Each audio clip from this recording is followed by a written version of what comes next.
ابھی بھی دیوبندی، بریلوی، اہل حدیث اور ان چیزوں کے چکروں میں پڑے ہوئے ہیں جس کا فائدہ دشمن اٹھا رہا ہے۔ الحمدللہ رب العالمین والصلاة والسلام علی شمس الہدایۃ والیقین، اما بعد فاعوذ باللہ من الشیطان الرجیم، بسم اللہ الرحمن الرحیم، وَأَطِيعُوا اللَّهَ وَرَسُولَهُ وَلَا تَنَازَعُوا فَتَفْشَلُوا وَتَذْهَبَ رِيحُكُمْ وَاصْبِرُوا إِنَّ اللَّهَ مَعَ الصَّابِرِينَ۔ صدق اللہ العظیم۔ اس وقت ہمارے ملک میں جو حالات ہیں، خصوصاً مسلمانوں کے ساتھ اسلام سے متعلق جو پروپیگنڈا پورے ملک کے اندر چلایا جا رہا ہے، اس سے ہم سب واقف ہیں۔ کس طریقے سے مسلمانوں کو ٹارگیٹ کیا جاتا ہے، ہماری مسجدوں کو، مدرسوں کو اور ہماری شریعت کو نشانہ بنایا جاتا ہے، اور آئے دن اس کے خلاف نئے نئے منصوبے تیار کیے جاتے ہیں۔ ہم سب اس سے واقف ہیں۔ کبھی مسلم لڑکیوں کے حجاب کو مسئلہ بنایا جاتا ہے، کبھی مسلمانوں کی اذان کو مسئلہ بنایا جاتا ہے، اور اسی طریقے سے آئے دن نئے نئے مدعے سامنے آتے رہتے ہیں۔ پچھلے دنوں اتراکھنڈ میں یونیفارم سول کوڈ کا مسئلہ اٹھایا گیا، جو سراسر اسلامی شریعت پر حملہ ہے۔ اس ملک کے سنویدھان میں اس ملک میں بسنے والے تمام لوگوں کو آزادی دی گئی ہے کہ وہ اس ملک کے اندر اپنے اپنے مذہب کے مطابق زندگی گزار سکتے ہیں۔ اس کے لیے ہمارا مسلم پرسنل لا بورڈ موجود ہے، تو سیدھے سیدھے شریعت اسلام پر حملہ کیا گیا تاکہ اسلام کے اندر جو وراثت کا نظام ہے، وصیت کا نظام ہے، نکاح اور طلاق کا نظام ہے، اس کو ختم کیا جا سکے۔ اسی طریقے سے آئے دن ہم دیکھ رہے ہیں کہ مسجدوں کے ساتھ کھلواڑ کیا جا رہا ہے۔ کسی بھی مسجد پر حملہ بول دیا جاتا ہے کہ یہ مسجد مندر توڑ کر بنائی گئی ہے، پہلے اس جگہ پر کچھ اور تھا، اور پھر اس کے بعد ایک سسٹم کے تحت اس مسجد کو قبضہ کر لیا جاتا ہے، ہتھیا لیا جاتا ہے۔ یہ ہمارے سامنے حالات موجود ہیں۔ ابھی تازہ حالات اتراکھنڈ کا ہے، ہلدوانی میں کل سے کوہرام مچا ہوا ہے۔ وہاں کی حکومت نے یہ دعویٰ کیا کہ ایک مسجد ہے، اس کے ساتھ مدرسہ ہے، یہ ناجائز زمین پر ہے، غیر قانونی ہے۔ وہاں کی ہائی کورٹ نے فیصلہ سنا دیا کہ ہاں یہ مدرسہ مسجد غیر قانونی ہے، اس کو ختم کیا جائے، کارروائی کی جائے۔ اس کے بعد وہاں کی جو انتظامیہ کمیٹی ہے، مسلمانوں نے ہائی کورٹ کے اس فیصلے کو سپریم کورٹ میں چیلنج کیا۔ سپریم کورٹ نے ہائی کورٹ کے اس فیصلے پر اسٹے لگا دیا کہ ابھی کارروائی نہیں ہو سکتی ہے جب تک سپریم کورٹ کا فیصلہ نہ آ جائے۔ لیکن کل شام بلڈوزر پہنچ گیا مسجد پر، مدرسے پر، اس کو ڈھانے کے لیے۔ تو چونکہ مسلمانوں کے پاس سپریم کورٹ کا نوٹس تھا کہ ابھی کوئی کارروائی نہیں ہو سکتی ہے، ہائی کورٹ کے فیصلے پر اسٹے لگا دیا گیا ہے، اس وجہ سے انہوں نے احتجاج کیا کہ جب تک سپریم کورٹ کا فیصلہ نہیں آ جاتا اس پر ہم کارروائی کرنے نہیں دیں گے۔ اس میں مسلمان تھے اور مسلم عورتیں بھی تھیں، وہ سامنے آئے، لیکن دیکھنے میں آیا اور خبریں آ رہی ہے کہ پولیس نے لاٹھی چارج کر دیا اور عورتوں پر بھی ڈنڈا چلایا گیا۔ اس کے بعد حکومت کی طرف سے آرڈر مل گیا کہ جو بھی نظر آئے اس کو گولی مار دو۔ اس میں کتنے ہی مسلمان ابھی تک شہید بھی ہو گئے ہیں اور سینکڑوں زخمی ہیں۔ تو دیکھ کر کے پوری خبر کو اور پورے ماحول کو یہ سمجھ میں آتا ہے کہ ایک طرفہ کارروائی ہو رہی ہے اور ایک پلان کے تحت یہ سارا کام کیا جا رہا ہے۔ منصوبہ بند طریقے سے مسلمانوں کے خلاف، اسلام کے خلاف پورے ملک کے اندر ماحول بنایا جا رہا ہے۔ اس کے پیچھے مقاصد کیا ہیں وہ کچھ بھی ہو، اللہ بہتر جانے، لیکن ایک خاص قوم کو، مسلمانوں کو ٹارگیٹ کیا جا رہا ہے۔ ایسے میں ہماری اور آپ کی کیا ذمہ داری بنتی ہے؟ قرآن ہمیں کیا تعلیم دیتا ہے؟ نبی پاک صلی اللہ علیہ وسلم کی کیا ہدایت ہے؟ میں نے آپ کے سامنے ایک آیت پڑھی، وَأَطِيعُوا اللَّهَ وَرَسُولَهُ وَلَا تَنَازَعُوا فَتَفْشَلُوا وَتَذْهَبَ رِيحُكُمْ وَاصْبِرُوا إِنَّ اللَّهَ مَعَ الصَّابِرِينَ۔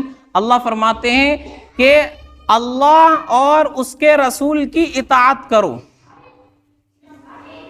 وَلَا تَنَازَعُوا، آپس میں جھگڑا مت کرو، فَتَفْشَلُوا، اگر آپس میں جھگڑا کرو گے تو کمزور پڑ جاؤ گے، وَتَذْهَبَ رِيحُكُمْ، اور تمہاری ہوا اکھڑ جائے گی، وَاصْبِرُوا، اور صبر کرو۔ یہ جو حالات آ رہے ہیں، مصیبتیں آ رہی ہیں، پریشانیاں آ رہی ہیں اور تمہارے خلاف منصوبے بنائے جا رہے ہیں، ان حالات پر صبر کرو، ان اللہ مع الصابرین، بلا شبہ اللہ صبر کرنے والوں کے ساتھ ہے۔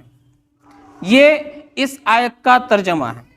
دوسری جگہ اللہ فرماتے ہیں وَاعْتَصِمُوا بِحَبْلِ اللَّهِ جَمِيعًا، کہ سب کے سب مل کر اللہ کی رسی کو مضبوطی سے پکڑ لو، وَلَا تَفَرَّقُوا، اور آپس میں فرقے بازی مت کرو، تفرقہ مت ڈالو۔ ہم اور آپ اس آیت کی روشنی میں اپنے حالات کا جائزہ لیں۔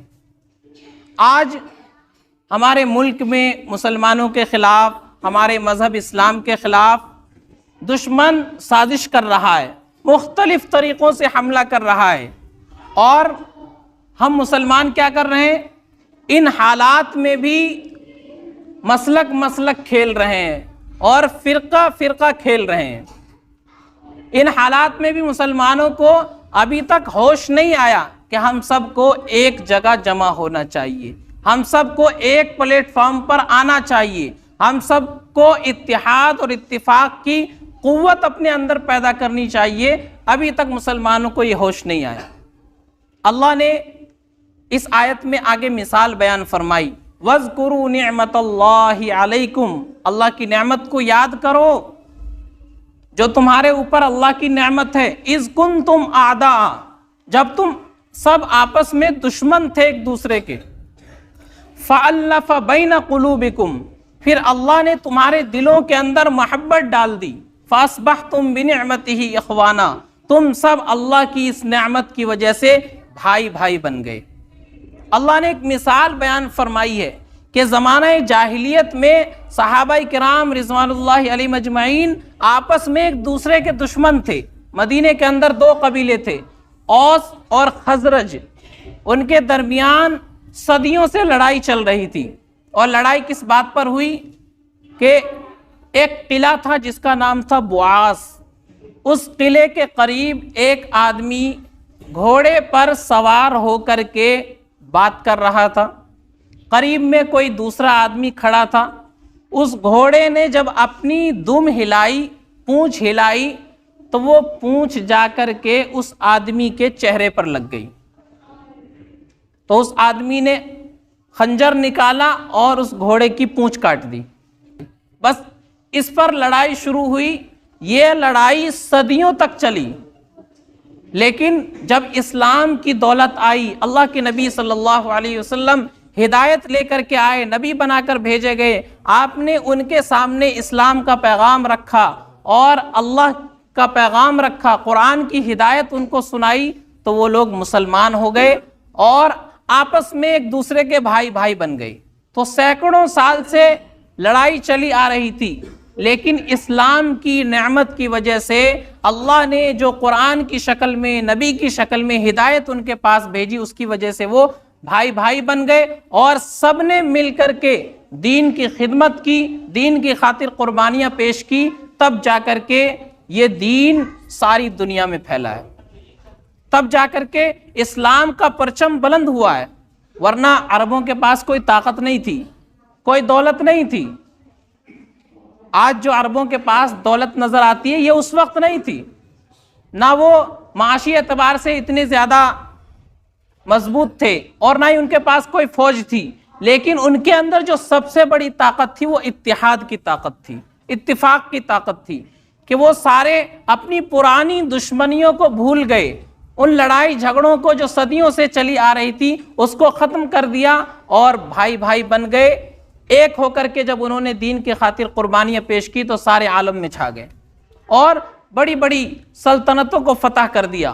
تو اس امت کی شان بھی اسی وقت بڑھے گی جب یہ امت اتحاد اور اتفاق کے ساتھ رہے گی۔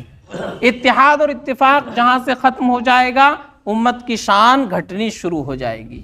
حالات اتنے نازک چل رہے ہیں، ہر طرف سے حملے ہو رہے ہیں، اس کے باوجود کچھ لوگ ہیں جو ابھی بھی مسلک کی باتیں کر رہے ہیں، دیوبندی، بریلوی، اہل حدیث اور غیر مقلد، مقلد، یہ ساری باتیں ابھی بھی چل رہی ہیں، جبکہ ٹارگیٹ کون ہے؟ صرف اور صرف مسلمان۔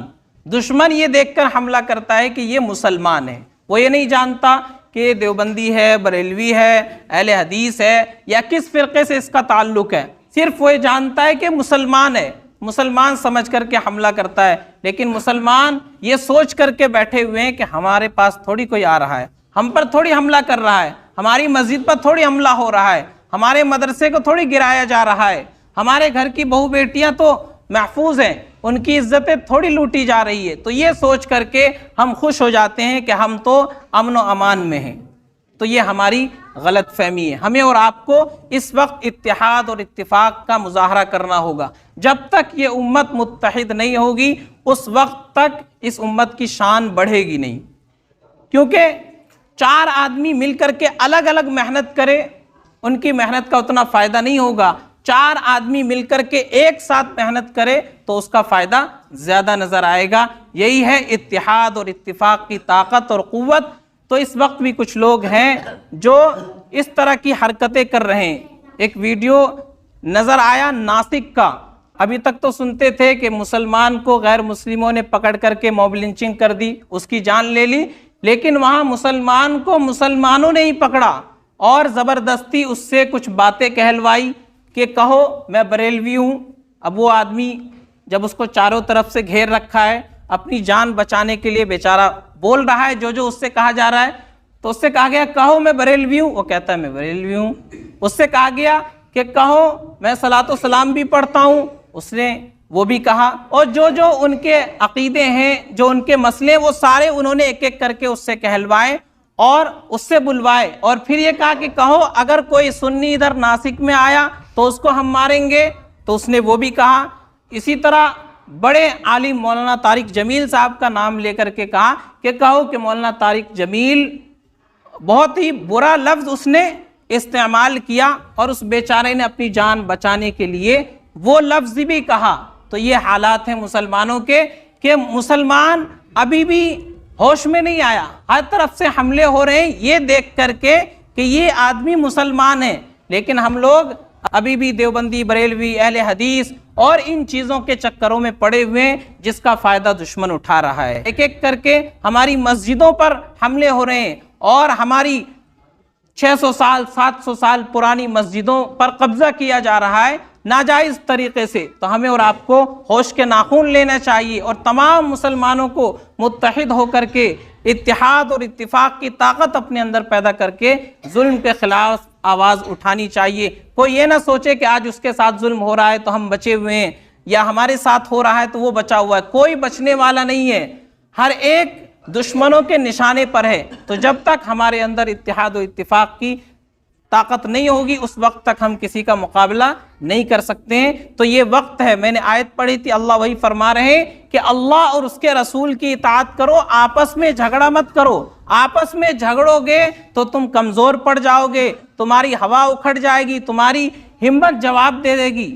تو اس لیے کمزور اگر پڑھنا ہے تو پھر آپس میں جھگڑتے رہو، اور اگر دشمنوں کا مقابلہ کرنا ہے تو آپس میں اتحاد اور اتفاق پیدا کرو، اور جو حالات آ رہے ہیں اس پر صبر کرو۔ یقیناً اللہ تبارک و تعالی صبر کرنے والوں کے ساتھ ہے۔ تو اس وقت بس یہی گزارش کرنی ہے کہ جو حالات ہم سب کے سامنے ہیں ہمارے ملک میں، خصوصاً ابھی اتراکھنڈ میں جو حالات چل رہے ہیں بہت خراب ہیں، اور بڑی ہی دردناک خبریں وہاں سے آ رہی ہے، تو ہم سب آج جمعے کا دن ہے، خصوصی طور پر وہاں کے لیے دعا کریں اور اپنے اندر سے اختلافات کو ختم کر کے مسلمان ہونے کی بنیاد پر، ایک کلمے کی بنیاد پر متحد ہوں، متفق ہوں اور مل جل کر کے زندگی گزارے۔ اتحاد و اتفاق کے ساتھ ہی کسی کا مقابلہ کیا جا سکتا ہے۔ اگر بکھرے رہیں گے تو کروڑوں کی تعداد میں موجود ہیں لیکن مقابلہ نہیں کر سکتے ہیں۔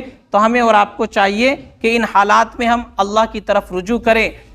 ہماری مسجدوں پر حملے ہو رہے ہیں، مسجدوں کو ہتھیایا جا رہا ہے، اس کے باوجود بھی ہم اپنی مسجدوں کو آباد نہیں کر رہے ہیں، اس کے باوجود ہمارا تعلق مسجدوں سے بڑھ نہیں رہا ہے۔ تو ان حالات میں ہمیں اور آپ کو چاہیے اللہ کی طرف رجوع کرے، مسجدوں سے اپنا تعلق قائم کرے اور زیادہ سے زیادہ دعاؤں کا اہتمام کرے، نمازوں کی پابندی کرے۔ انشاءاللہ حالات ہیں، ان حالات میں ہمیں صبر کی تعلیم دی گئی ہے اور قانون کے دائرے میں رہتے ہوئے ظلم کے خلاف آواز اٹھانے کی بھی تعلیم دی گئی ہے۔ اللہ ہم سب کو عمل کی توفیق عطا فرمائے۔ وآخر دعوانا ان الحمدللہ رب العالمین۔